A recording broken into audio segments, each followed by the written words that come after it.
Hi, I'm Tom. This is Lucy, and this is Kitty Help Desk.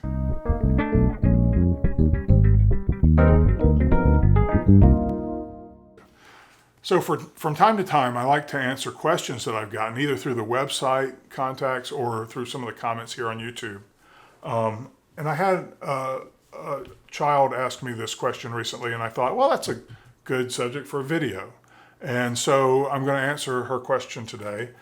And that question is, why does my cat groom so much?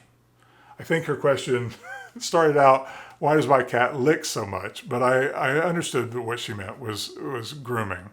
And it really is an important question. You know, we kind of take for granted that that's what they're going to do, but it's important to acknowledge why that happens and what purpose it serves in their lives. Because I think it indicates really how wild cats really are. I mean, they really aren't truly domesticated. They're at best semi-domesticated because we don't control their breeding. You know, and that's part of the definition of being domesticated, is that humans would control their breeding, and we don't. And they have all their wild instincts intact. They can live out on their own. Just, you know, you see feral cats all the time. That doesn't mean they're healthy. It doesn't mean that's the best case scenario for them.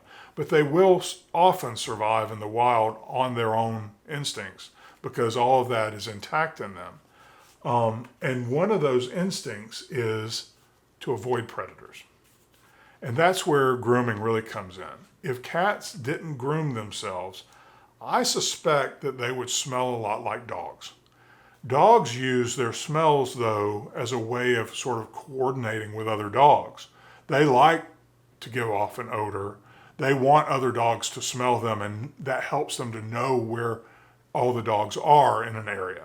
They can identify where they are based on their smell. They can smell their scent on the wind. They know that's a friend or a foe. And they understand, you know, one another better that way. But cats have no need to understand one another better. In fact, cats are really not very good at understanding one another. They are mostly solitary animals in the wild.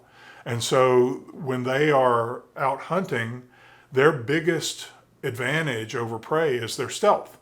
They are very quiet hunters, and they don't have a large scent profile. And that's largely because they groom themselves a lot. Their saliva acts almost like a scent mask all over their body. So they're not just keeping themselves clean, they're actually like a ninja putting on the ninja hood and the robes so that they aren't seen or perceived. Cat saliva actually contains some natural antibacterial agents. Now, that doesn't mean a general antibacterial. It doesn't mean like something that's going to kill all bacteria. It's very selective, okay? There are things like lactoferrin and nitrate that are in their saliva that actually coat their fur as they're licking and actually nullify the bacteria that produces smell. That's why they're licking themselves. They have to keep themselves hidden from any other animals that might smell them. Cats don't know deep down that they're not still out in the wild. They just happen to be in our homes, but in their minds, their instincts are telling them that a predator could be around any corner. So they have to try to keep themselves from being perceived. And so they do that through applying the saliva all over their body. Now, that doesn't mean that their saliva is, something that you want to have on you, really, okay? And this is really important. You don't really want them licking your mouth or around your face. Lucy will come up and bite my beard from time to time, but I make sure that I wash after we do that. I wash after I give them treats and things like that where I'm in contact with their tongue, because they have a lot of harmful bacteria in their mouths as well. Just because their saliva has some antibacterial agents in it, that doesn't mean that it's completely safe and free of problem, bacteria. So you want to be very cautious when handling them. You don't want to let them lick you in the mouth or things like that. You don't want to get too close to their saliva or get their saliva in your mouth or on your hands. You really want to wash your hands when you've petted them or fed them.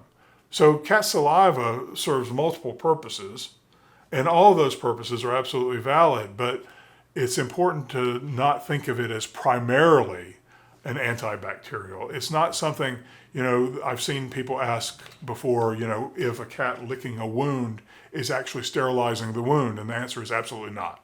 That's not sterilizing the wound, because they have a lot of harmful bacteria in their mouths already, and they're likely to infect the wound. They're licking it to try to get debris out of it.